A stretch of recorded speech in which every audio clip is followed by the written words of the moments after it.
Muito bem, então sejamos todos bem-vindos. Sejamos todos bem-vindos a mais uma reunião pública das nossas tardes e noites de domingo para o nosso estudo do Evangelho narrado por Mateus, que está no Novo Testamento, à luz da doutrina espírita. Aqui nós usamos a tradução do Haroldo Dutra Dias. Haroldo Dutra Dias. E lembrando que aqui não está completo, né, nesse livro aqui, o Novo Testamento. Estão só os 4 evangelistas e os Atos dos Apóstolos. Ok? Então, só para que quem for comprar, que embora aqui na capa diga Novo Testamento, ele não vem completo, né? Mas como nós aqui estudamos aqui os 4 evangelistas, nos atende perfeitamente. E gostamos bastante também da tradução, vem com as notas muito boas de pé de página, a gente gosta muito daqui. Bom, antes de nós começarmos, então, vamos ler a nossa mensagem inicial de hoje do livro Palavras de Vida Eterna, do Espírito Emmanuel, pela psicografia de Chico Xavier. E a mensagem de hoje é de número 165, nos domínios da ação. Emmanuel destaca as palavras de Paulo escrevendo a Filemon, capítulo 1, versículo 14. Então, desta vez, ele não escreve a uma igreja, né? Ele escreve a Filemon. E diz o seguinte, Paulo, no capítulo 1, versículo 14. Mas nada quis fazer sem o teu parecer, para que o teu benefício não fosse por obrigação, e sim de livre vontade. Então, que ele não se sentisse submetido, né? Que ele tinha liberdade para escolher. Já que ele seria beneficiado, mas mesmo assim era justo que ele escolhesse. Comenta Emmanuel as palavras de Paulo, vamos repetir, mas nada quis fazer sem o teu parecer, para que o teu benefício não fosse por obrigação, e sim de livre vontade.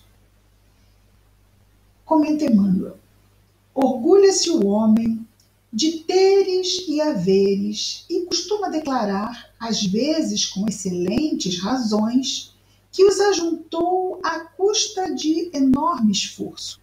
Entretanto, o Senhor é quem lhe emprestou os meios para adquiri-los, esperando que ele os administre sensatamente. Envaidece-se da cultura intelectual e frequentemente assevera, em algumas circunstâncias, com seguras justificativas, que deve os tesouros do pensamento aos sacrifícios que despendeu para estudar. Todavia, o Senhor é quem lhe confiou os valores da inteligência para que ele os abrilhante na construção da felicidade comum a todos. Ensoberbece-se do poder de que dispõe, afirmando em determinados casos, não sem motivo, que efetuou semelhante aquisição a preço de trabalho e sofrimento. No entanto, é o Senhor quem lhe propiciou os recursos para a conquista da autoridade na expectativa de que ele a exerça dignamente. Ufana-se com respeito à saúde que usufrui e proclama, em certas ocasiões, com base respeitável, que mantém a euforia orgânica às expensas de rigorosa disciplina pessoal. Contudo, o Senhor é quem lhe faculta os elementos essenciais de sustentação do próprio equilíbrio, a fim de que ele empregue o corpo no levantamento do bem geral. Rejubila-te, pois, com as possibilidades de auxiliar, instruir, determinar e agir. Mas, consoante o ensinamento do apóstolo, não esqueças que a bondade do Senhor vigora nos alicerces de tudo o que tens e retens, a fim de que te consagres ao serviço dos semelhantes na edificação do mundo melhor, não como quem assim procede através de constrangimento, mas de livre vontade. Vamos orar. Querido Mestre Jesus, obrigado, Senhor, por mais um dia, por mais uma encarnação, pelas oportunidades que recebemos, por tantas e tantas bênçãos, Senhor. Fortalece-nos diante das lutas, abençoa nossos esforços, nosso anjo guardião, nossa vigilância, nossa lembrança da prece. Abençoa nossos afetos, Senhor, mas abençoa igualmente todos os nossos irmãos de humanidade, em especial aqueles que neste momento estejam em sofrimento, aonde quer que se encontrem, Senhor Jesus. Obrigado por tudo, Mestre. Graças a Deus. Muito bem. Vamos começar então a narração do capítulo 9. Pergunto eu aos amigos. Nós já passamos por 8 capítulos, 3 deles só de narração do Sermão da Montanha. Jesus é seguido por um grupo grande de discípulos. Mas neste momento, quantos apóstolos tem Jesus? Vamos ver quem arrisca um númerozinho com os dedinhos. Quem arrisca?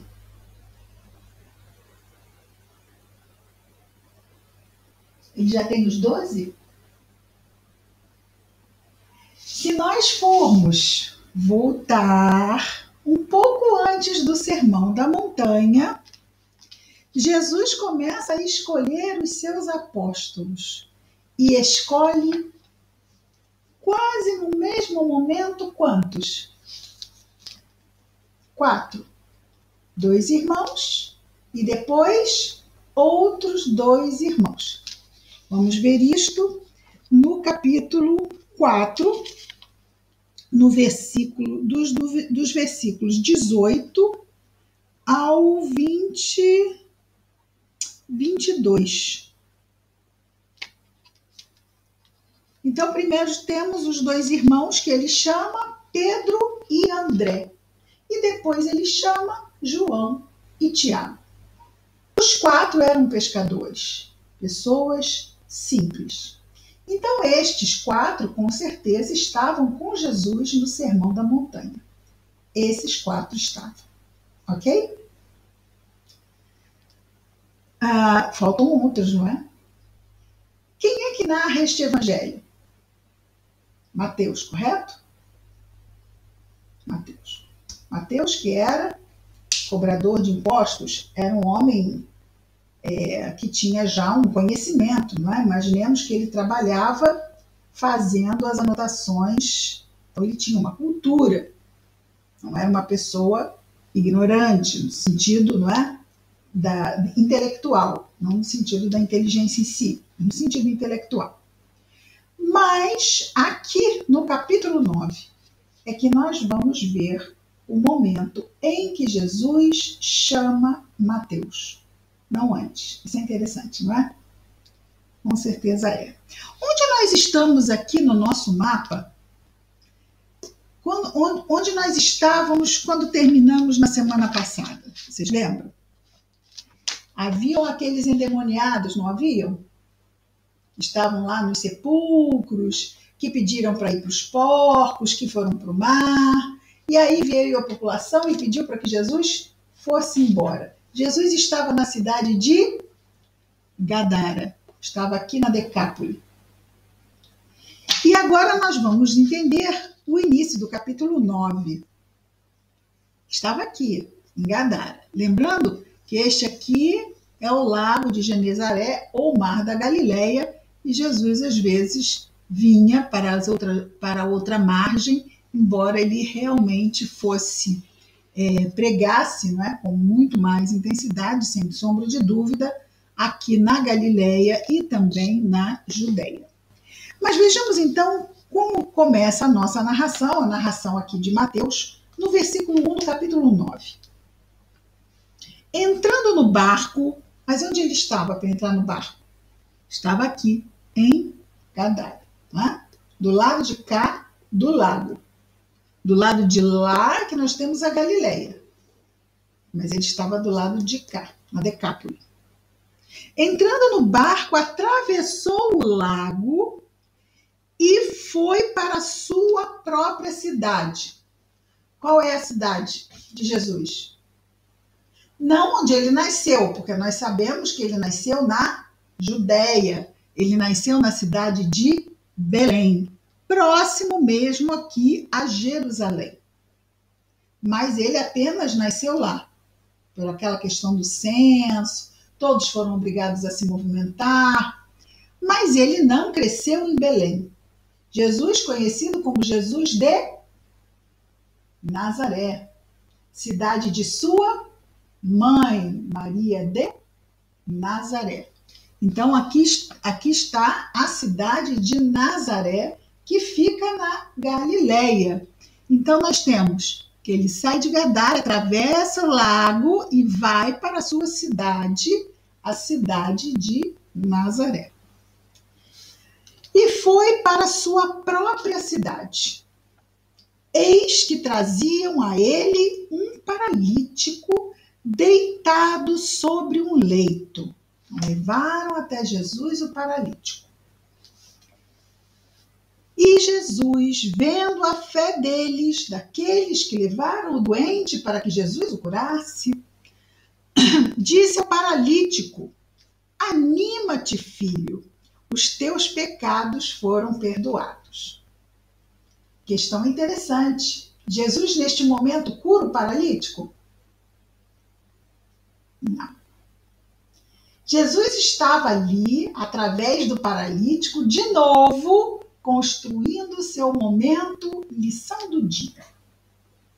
Ali não havia apenas o paralítico, ou os discípulos, ou o povo. Não, ali havia um outro grupo, que é o que vai agora aparecer. Quem é que estava sempre misturado entre o povo para ver se Jesus fazia algo que pudesse ser censurado e pudesse então ser, vamos dizer assim, usado como uma armadilha contra o mestre?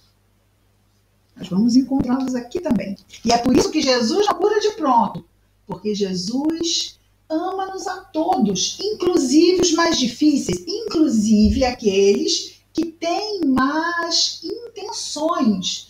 Somos todos irmãos e Jesus nos vê apenas como mais próximos e mais distantes do Pai Celestial, mas todos igualmente filhos deste Pai de infinita bondade. E isso é importante porque quando, até mesmo diante dos nossos filhos, nós sabemos, temos filhos mas menos difíceis e filhos mais difíceis, não é? Mas nós vamos nos esforçar para atender igualmente a todos os filhos. Isso é importante, porque não pode faltar a nenhum filho, seja nosso, seja de Deus, né? Nós como irmãos, subsídios para a mudança. Porque como poderemos usar livremente o nosso poder de escolha se nos faltarem subsídios? Não seria justo. Não seria uma escolha tão livre. Porque estaríamos sendo induzidos pela nossa própria ignorância, pela nossa própria falta de oportunidade. E aqui nós recebemos amplamente oportunidades, tanto aqueles que estão se esforçando no bem, quanto aqueles que ainda não se esforçam ou não se esforçam tanto. Não que a gente se esforce tanto, né? Mas sempre existe uma gradação. Sempre existe quem está à nossa frente, sempre vai existir quem está atrás de nós, e isso é sempre relativo. Mas vejamos lá. Então trouxeram um paralítico num leito a Jesus. Mas Jesus não o curou de pronto. Ora, ele estava lá no leito paralítico. O que ele haveria de querer? Mas ele primeiramente disse: anima-te, filho, os teus pecados estão perdoados. O paralítico lá continuou deitado no leito. O que Jesus disse é que os seus pecados estavam perdoados.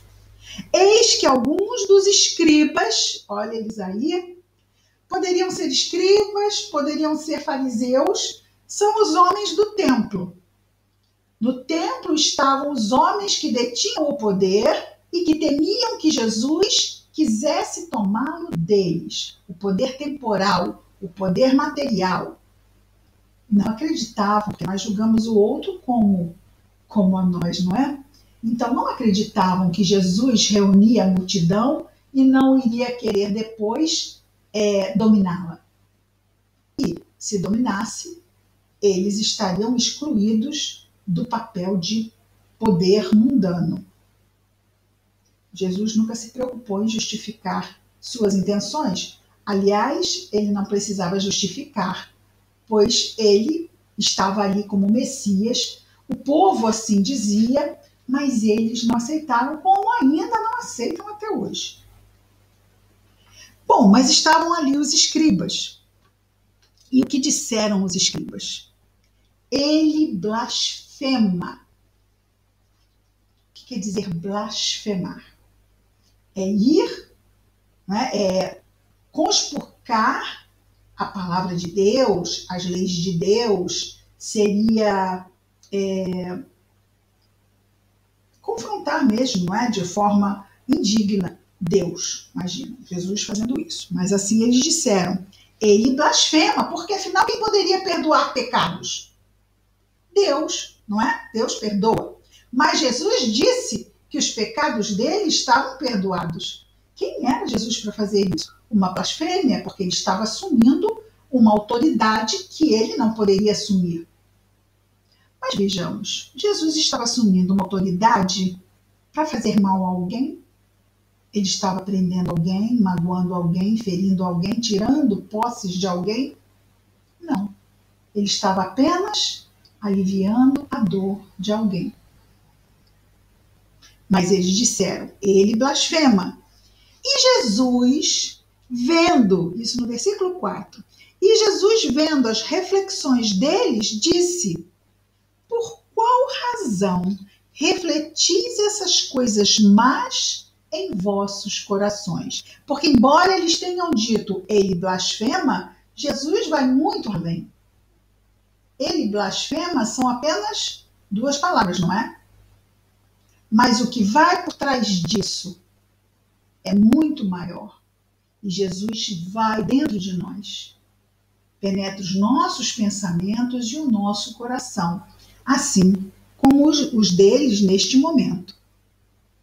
E Jesus, vendo as reflexões deles, disse, por qual razão refletis coisas más em vossos corações? Ele não estava falando das palavras que a boca dizia, mas das reflexões do coração. E aí no versículo 5 ele diz uma coisa bastante interessante. Pois que é mais fácil dizer, estão perdoados os teus pecados, ou dizer, levanta-te e anda. É a lição. É a lição. Porque dizer, qualquer um pode dizer qualquer coisa, não é? Qualquer um tendo boca e palavra para falar pode dizer qualquer coisa. Quantos não ouvimos dizer, não, Jesus, ali, palalá. Falar, qualquer um pode falar. Mas mostrar o poder de Deus através de si, isso é outra coisa. Por isso ele pergunta, e por isso ele não começou curando, porque ele queria levar aqueles irmãos a pensar na frente de quem eles estavam. Mas no Evangelho segundo o Espiritismo, no capítulo 5, quando fala dos interesses, os interesses, eles são tenazes.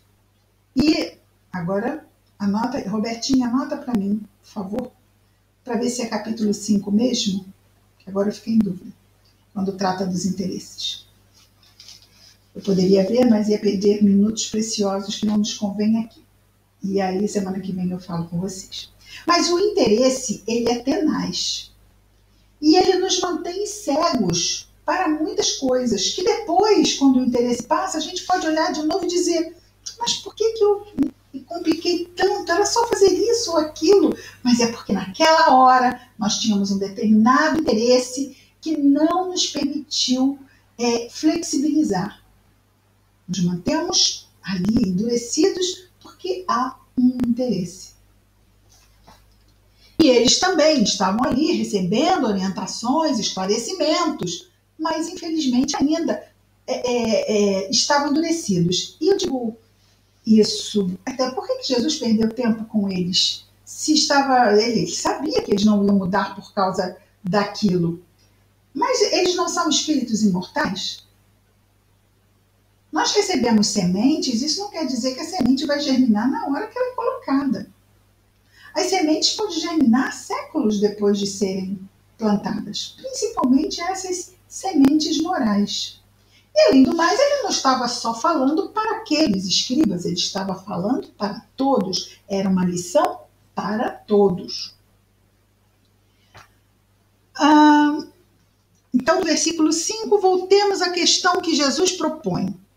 Pois que é mais fácil dizer, estão perdoados os teus pecados, ou dizer, levanta-te e anda? Bom, eu acho que é mais difícil dizer levanta-te e anda, né? Porque, não sei o que vocês acham, mas tem que fazer o paralítico andar, né? E no versículo 6, o que faz Jesus? Concluindo a sua lição. Ora, para que saibais que o Filho do Homem tem poder sobre a terra aqui, naquele momento que ele estava aqui, porque existe uma lei, não existe? A lei de causa e efeito. Quando Jesus diz, teus pecados estão perdoados, aparentemente ele está dizendo que, olha, se o que te causou isso agora, a gente pode pensar isso, não pode? Mas vamos pensar também que toda a trajetória de Jesus foi muito bem, claro, né? A vinda do Messias à Terra, para trazer a segunda revelação das leis de Deus. Ora, que isso não é alguma coisa feita a toque de caixa e nem vai se pensar que olha só, precisamos de um paralítico aí, o que tem aí? Manda agora, esse aí, manda. Não, tudo isso não é feito de improviso, tudo é muito bem elaborado. Aqueles que chegaram até Jesus não foram uns quaisquer. E todos aqueles que foram curados por Jesus estavam dentro do propósito de revelar o Messias. Então havia um propósito em todas aquelas curas. Todas. Porque hoje nós podemos ver que podem existir médiuns de cura, por exemplo. Alguns vão ser curados, alguns não, porque existem as necessidades reencarnatórias e às vezes temos que passar mesmo por aquela doença e não vai haver a cura. Pode até haver uma amenização dos sintomas, mas não há cura. Mas naquele momento com Jesus entre nós, não houve um único ser, uma única criatura que não fosse curada. Ele curou todos, independente das causas que levaram àquela situação. Todos foram curados, mas não vamos esquecer que Jesus dizia algo muito pertinente, que é, se ele dizia, tua fé te curou, ele também dizia, vá e não peques mais, para que algo pior não te aconteça. Porque curar não é difícil. Para quem tem esses recursos, não é difícil. Mas também não é difícil voltar a ficar doente. Se nós insistimos em hábitos doentios, a doença advirá como consequência natural disso. Então, lembrando aquele caso do 10º passe, que é contado num dos livros de André Luiz, Roberta, minha assistente, Anote aí o caso do 10º passo para a gente trazer semana que vem exatamente qual livro de André Luiz está. Daquele homem que ia tomar passe na casa espírita, que era uma pessoa muito dada à raiva e acumulava fluidos escuros na região do fígado, e na hora do passe esses fluidos eram retirados. Como ele não mudava, ele encharcava de novo o fígado com fluidos deletérios e ia para a casa espírita. Na hora do passe, os fluidos eram retirados dele. No 10º passe, o orientador da reunião, encarnado? Não. Né? O coordenador do passe é um espírito desencarnado. Aquele que realmente vai dizer quem recebe o quê, aonde e como. Ele disse, não, deixa como está. Pode o médium estar fazendo o que quiser e pensando o que quiser. Não saiu nada de energia deletéria em volta daquele fígado. E assim como ele entrou na sala de passe, ele saiu da sala de passe. Qual o objetivo? É aquele objetivo que você diz para a criança, não faz, que você vai se machucar, não faz, aí você vai lá, ela vai... Para ver se percebe que o que está sendo feito para ajudar, chega uma hora que a pessoa tem condição de pensar e raciocinar. Depois de 10 semanas indo na casa espírita, na primeira, na segunda, ok, nunca ouviu falar de espiritismo. 10 semanas são 2 meses e meio. Está ouvindo falar de espiritismo, está ouvindo falar de evangelho, minimamente. Mas a questão é que ele entrava igual semana após semana. Então, muitas vezes, um sacodezinho pode ser bom para a pessoa pensar no como ela está administrando as questões que chegam, né? Muito bem. Então, para que saibais que o Filho do Homem tem poder sobre a terra de perdoar pecados, então diz ao paralítico, levantando-se, toma teu leito e vai para a tua casa. Simples assim. Ele não disse, curado estás. Não fez alarde. Nada. Simplesmente virou e disse, levantando-se, toma teu leito e vai para a tua casa. E, levantando-se, partiu para a sua casa. Vendo isso, as turbas temeram e glorificaram a Deus, que dera tal poder aos homens. Isso é interessante. Vejamos aqui. Mateus escreve, vendo isso, as turbas, não foram os escribas, as turbas, a multidão, temeram e glorificaram a Deus. Então, glorificaram a Deus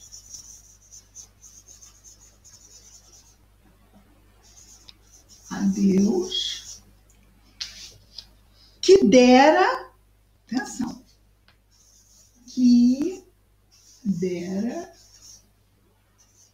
tal poder aos homens. É aos homens, não é? Aos homens.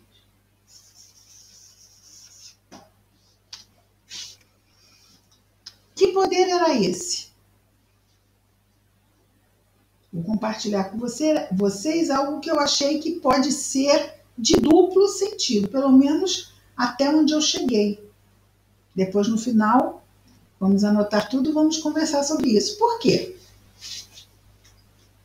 Glorificaram a Deus que dera tal poder, e a pergunta que eu faço é, que poder é esse? Poderíamos interpretar o poder, talvez, de duas formas. Primeiro, o poder de curar, não é? É o poder de curar. Afinal, Jesus dizia que tudo que ele fazia nós podemos fazer e muito mais. Mas ele não disse isso naquele momento, não é? Ele não disse isso naquele momento. Nós sabemos disso, mas ele não disse isso. Mas Mateus diz que as turbas glorificaram a Deus, que dera Deus tal poder aos homens. Poderia ser o poder de cura? Poderia. Mas havia ali diante deles um outro poder, não havia? Esse poder poderia ser o próprio Jesus, não poderia? Eu, sinceramente, não tenho aqui nenhuma nota aprofundando essa ideia. Só diz que, versículo 8 do capítulo 9, vendo isso, as turbas temeram e glorificaram a Deus que dera tal poder aos homens. Por enquanto, eu vou ficar com isto, que este poder pode ser tanto poder de cura, que todos nós temos, embora ainda não saibamos efetivar como Jesus o faz, como Jesus é o poder encarnado. Não é? Espírito puro. Andava sobre águas, curava leprosos, paralíticos, cegos, sempre deixando as pessoas estupefactas, assombradas. O temiam e o adoravam, porque na verdade ele ia temer, ele não fazia mal a ninguém. Temiam o poder, mas não temiam o homem. Afinal, quem tem um poder? O poder é poder, não é? Muitas pessoas começam usando um poder de forma benéfica e podem também usar para o mal, não podem? Ainda existe isso no nosso mundo. Então, Jesus, ele mostra um poder. Quando nós vemos um poder muito grande, muitas vezes podemos ficar intimidados. Tipo assim. Mas Jesus não intimidava. Nesse sentido de não promover mal. Mas eu acredito que a sua luz devia intimidar a nossa inferioridade, não é? Ainda hoje, se a gente se imaginar por 1 minuto, 60 segundos, na frente de Jesus. Jesus aparece para a gente a 30 segundos, 60 é muito. 30 segundos na frente de Jesus. O que a gente faz? Abraça ele? Nem pensar, né? Provavelmente diante da sua luz, a gente não tem noção, mas ele não está mais abafado na matéria como esteve aqui há 2000 anos, não é? Ele é aquele que cegou Paulo na estrada de Damasco com a sua luz. Paulo caiu do cavalo sobre a areia quente do deserto, diante da visão de Jesus. É esse tipo de temor, né? É essa grandeza diante da nossa pequenez. Desconcertante, não é? Maravilhosamente desconcertante. Quem gostaria de 30 segundos? Ok. 5 ia ser realmente muito. Mas vamos nos manter, podemos nos manter 24 horas, não assim, dessa forma impactantemente direta. 24 horas no nosso mundo aqui, espíritos imperfeitos, é difícil a gente ficar 24 horas conectados a Jesus. Eu particularmente acho difícil, não é? 4 horas já acho difícil. A gente vai se esforçando, não é? Porque são muitas tensões. Essa pandemia, a gente está lá, fazendo que nem aquela pessoa que tenta levantar o carro com o macaco manual, não sei como é que é o nome disso, que a pessoa fica fazendo assim para levantar o carro para trocar o pneu, não é? É um esforço manter a nossa vibração sem nos deixarmos abater, sem nos deixarmos esmorecer, sem nos deixarmos desanimar. Esse é um esforço totalmente possível, mas não deixa de ser um esforço. E é um esforço solitário, porque cada um vai fazer o seu. E o nosso esforço não pode ser passado para o outro. O nosso exemplo pode ajudar o outro, mas não faz pelo outro. Assim também como o outro não vai fazer por nós, né? Pode nos deixar mais estimulado, mas não vai fazer por nós. E aí chegamos, se tiverem dúvidas, para quem está assistindo em vídeo, as nossas conversas no final não são gravadas, tá? Quem quiser participar, só estando mesmo, porque é uma coisa mais pessoal de quem está presente aqui, ok? Capítulo 9, ainda, desculpa, versículo 9. Chamado de Mateus. Aqui que vai entrar. Até aqui nós temos Pedro, André, João e Tiago. Agora nós vamos ter o chamado de Mateus. Passando adiante dali, Jesus viu um homem chamado Mateus sentado na coletoria e diz-lhe: segue-me. Após levantar-se, ele o seguiu. Explicou por quê? Explicou quem era? Explicou o que ia acontecer a partir dali? Mateus perguntou alguma coisa? Essa é a energia de Jesus. Que disse Jesus? Segue-me.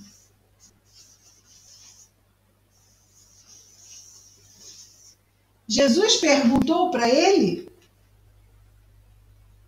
olha, Mateus, estou reunindo um colégio apostólico, você tem interesse? Não. Ele foi imperativo.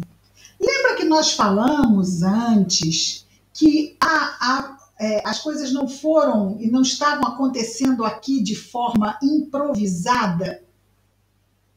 Esses 12 apóstolos não foram escolhidos no passar da carruagem.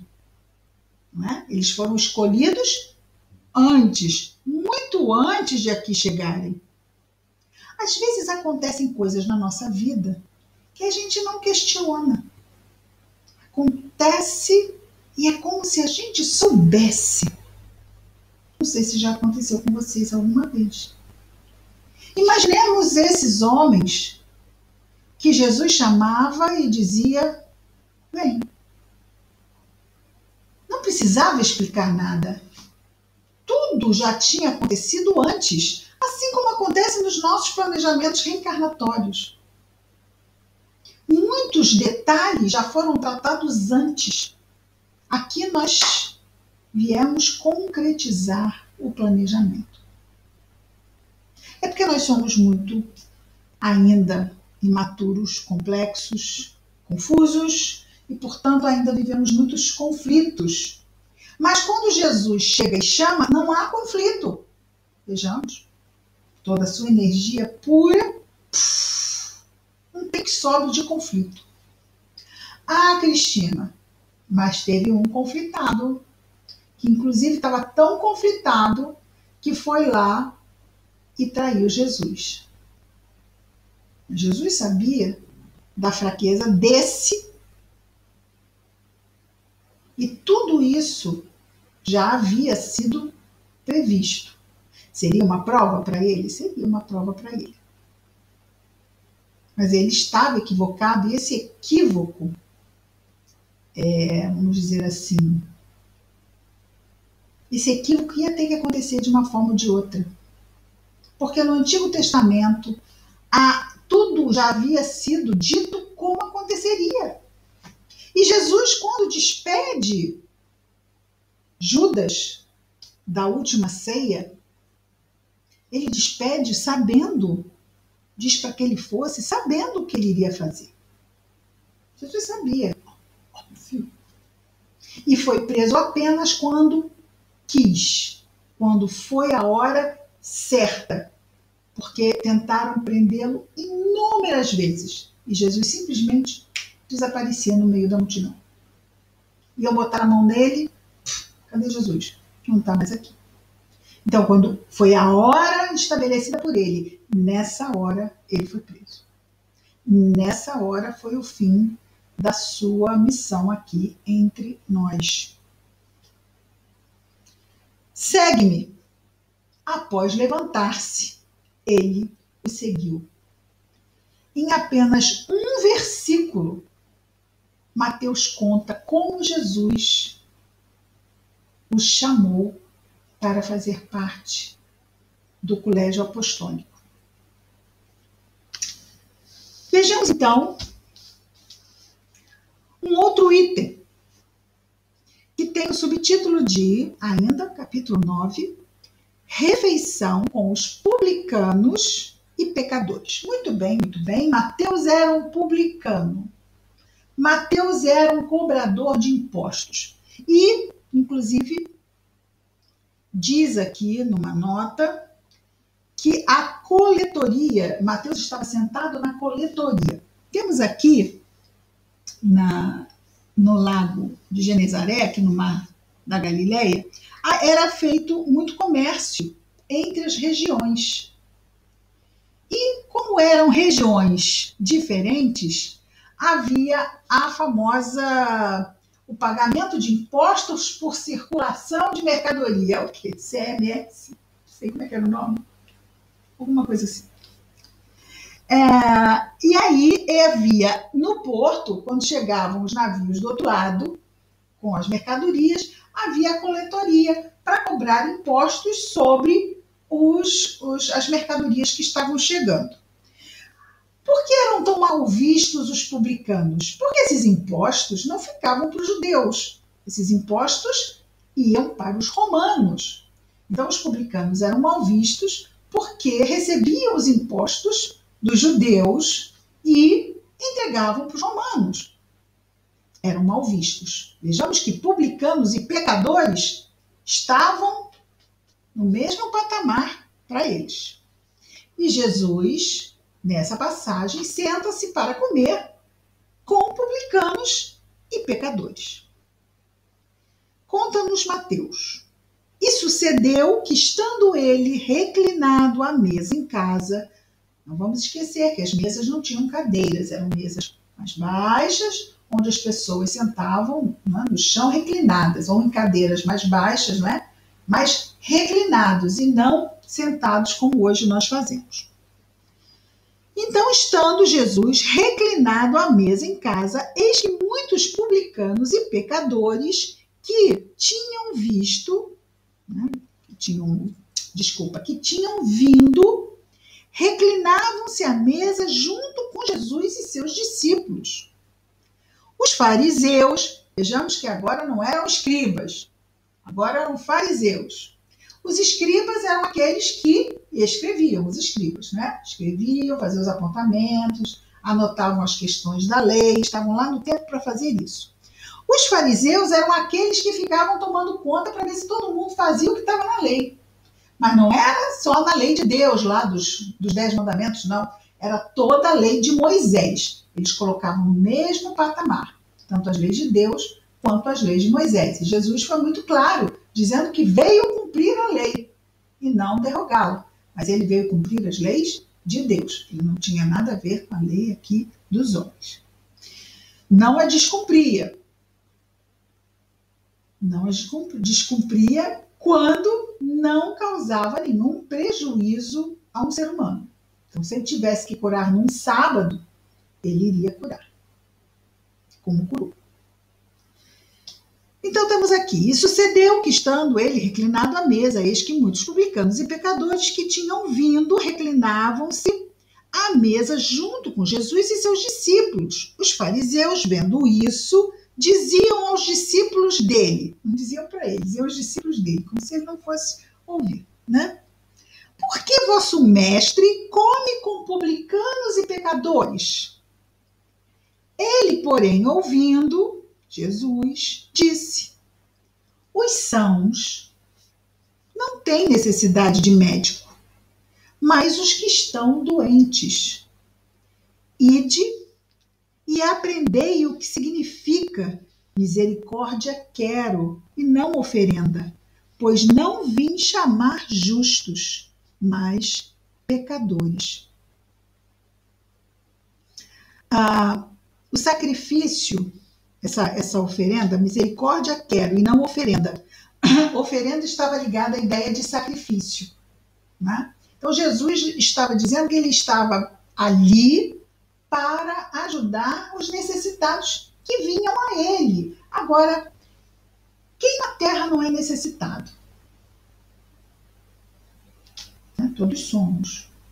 Mas tem muitos que não nos reconhecemos como necessitados, não é? Podemos estar até passando por um problema, e se não nos reconhecermos passando por um problema, não adianta ninguém querer nos ajudar, porque não vai conseguir. Quantas vezes uma pessoa quer ajudar outra, mas se essa outra não percebe que precisa de ajuda, ela não vai se permitir ser ajudada, nada vai conseguir ser feito. Esses fariseus, igualmente a todos nós do planeta Terra, somos aqueles necessitados do amparo de Jesus. Mas eles se acham sãos, orgulho, né? Se acham superiores, melhores. E isso faz com que eles se sintam totalmente separados deles. Jesus diz então que ele não veio para os sãos. Quando ele diz que ele não veio para os sãos, ele veio para o planeta Terra para todos nós, é como se ele dissesse até porque aqui não tem, né? Terra há 2000 anos. Tinha espírito iluminado reencarnando aqui naturalmente? Se reencarnava aqui ou encarnava um iluminado, era para uma missão, como até hoje, é por missão. Porque este planeta é para espíritos imperfeitos. Este é um planeta de provas e expiações. Então, o espírito iluminado, o espírito são, equilibrado, vem aqui para a missão. Então, ele não veio para os sãos, porque aqui não é um planeta de sãos. Aqui é um planeta ainda de espíritos fragilizados, onde o mal, que é a imperfeição, ainda domina o coração da criatura. Ele não veio para os sãos. Nenhum de nós ainda o é. Mas alguns de nós até nos achamos muito bem, top de linha. E isso causa uma deficiência perceptiva que nos coloca afastando Jesus. Não preciso disso. Eu não preciso disso. Estou muito bem. Eu estou ótimo. Né? Qual de nós nesse mundo está ótimo, com tanta coisa nos perturbando? Um dia sim e o outro também, né? Senão, numa coisa e em outra. Graças a Deus, não é todo dia que a mesma coisa perturba, né? Mas infelizmente nós temos muitas fontes de perturbação no mundo. E precisamos estar, como Jesus disse, vigilantes em oração, a fim de não nos permitirmos cair em nossas fraquezas, não é? Cair em tentação. Então ele diz, diz para esses fariseus, ide aprender, está dizendo para os fariseus, aqueles super atualizados da lei, que eles fossem lá aprender o que significa misericórdia quero e não oferenda. Que eles buscassem estender, se eles estão se achando tão bem, por que eles não estendem os benefícios desse bem-estar àqueles que não estão tão bem? Que são exatamente esses que eles chamam de pecadores. O que adianta estar no templo defendendo uma lei de Deus ou do patriarca, se eu não faço nada com essas leis para ajudar quem está longe delas? De que me serve? Pois não vim chamar os justos, até porque os justos neste mundo não precisa, né? Porque não tem ainda. Nós estamos nos esmerando e nos aprimorando. Há 2000 anos, muito menos. Hoje já temos nossos momentos muito bons, graças a Deus, de maior equilíbrio, de maior bem-estar emocional, mental, moral. Ótimo. Temos nos aplicado, são 20 séculos que nós temos ouvido e estamos sendo perseguidos por Jesus. Mesmo que nós não estejamos atrás dele, ele lá anda atrás de nós. Pois não vim chamar os justos, mas os pecadores. Os pecadores são aqueles que erram. O pecado é o erro. E neste mundo nós ainda erramos, pois ainda estamos na condição de imperfeitos. Certo? Então, o nosso esforço é o quê? Hoje buscarmos errar menos que ontem e amanhã erraremos menos que hoje. Em erro a gente pode falar acertando mais hoje do que acertamos ontem, acertando mais amanhã do que acertamos hoje. Mas isso exige realmente muita vigilância e muita oração. Vimos hoje, então, do versículo 1 do capítulo 9 ao versículo 13. Muito bem. Vamos orar. E vamos... Eu acho que eu vou colocar esse programa hoje. Semana que vem vai ficar apertado para mim fazer isso. Vou fazer isso hoje. Vamos orar.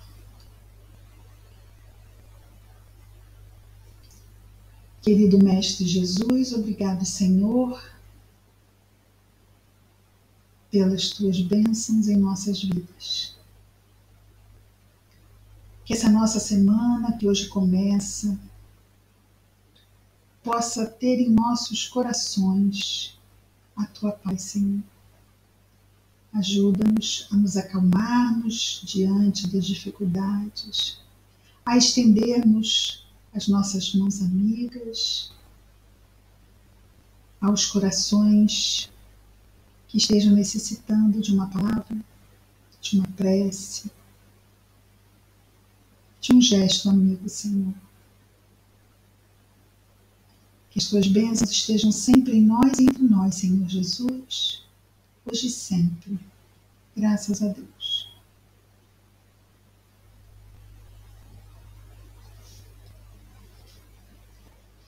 Vamos então, se eu consigo.